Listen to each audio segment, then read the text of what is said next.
একটা সাধারণ শান্ত পাড়া হঠাৎ একদিন পুরো রাস্তা যদি পৃথিবী থেকে উধাও হয়ে যায় তাহলে কি হবে? বন্ধুরা, আজকে যে ট্রেলারটা নিয়ে কথা বলবো সেটা সত্যিই আমার মাথা ঘুরিয়ে দিয়েছে। কারণ ১ম এ দেখে মনে হয় এটা একটা সাধারণ ফ্যামিলি ড্রামা। কিন্তু কয়েক সেকেন্ড পরেই পুরো জিনিসটা একদম পরিণত একদম মাইন্ড ব্লোয়িং সাই-ফাই সার্ভাইভাল থ্রিলারে। হ্যাঁ, আমি বলছি the end of okay street এর কথা। ট্রেলারের শুরুতেই আমরা দেখি একটা সাধারণ পরিবার তাদের দৈনন্দিন জীবন কাটাচ্ছে এবং হঠাৎ করেই ঘটে যায় একটা রহস্যময় কসমিক ঘটনা। আর তারপর পুরো ওক স্ট্রিট যেন একটা আলাদা জগতে চলে যায়। মানে ভাবুন, সকালে ঘুম থেকে উঠে দেখলেন আপনার বাড়ির সামনে আর শহর নেই। চারপাশে অজানা জঙ্গল, বিশাল বিশাল ক্লিফ আর ভয়ঙ্কর সব প্রাণী ঘুরে বেড়াচ্ছে। আর এখানেই ট্রেলারের সবথেকে বড় সারপ্রাইজ। হ্যাঁ, ডাইনোসর। একদম ঠিক শুনেছেন। ট্রেলারের শেষের দিকে যে ডাইনোসরের ঝলক দেখানো হয়েছে সেটা দেখার পর আমার ১ম রিঅ্যাকশন ছিল, ওকে! এটা আমি একদমই এক্সপেক্ট করিনি। ট্রেলারটা এমনভাবে কাট করা হয়েছে যে পুরো রহস্যটা ধরে রাখে।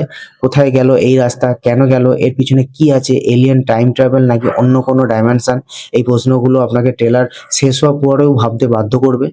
আরেকটা জিনিস বলতেই হবে, এই সিনেমার ভিজুয়াল গুলো দেখতে একদম বড় বাজেটে হলিউড ব্লকবাস্টারের মতো লাগছে। কোথাও কোথাও ভাইবটা জুরাসিক পার্ক, ক্লোভারফিল্ড অথবা স্ট্রেঞ্জার থিংস এর মিশ্রণ বলে মনে হচ্ছে। তবে সিনেমাটা নিজের থেকে আলাদা একটা পরিচয় করার চেষ্টা করছে।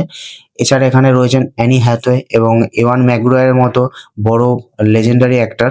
দুজনকেই ট্রেলারে বেশ সিরিয়াস এবং ইমোশনাল টোনে দেখা গেছে, যেটা শুধু মনস্টার বা ডাইনোসর নয়, ফ্যামিলি সার্ভাইভাল স্টোরিকেও গুরুত্বপূর্ণ করে তুলতে পারে।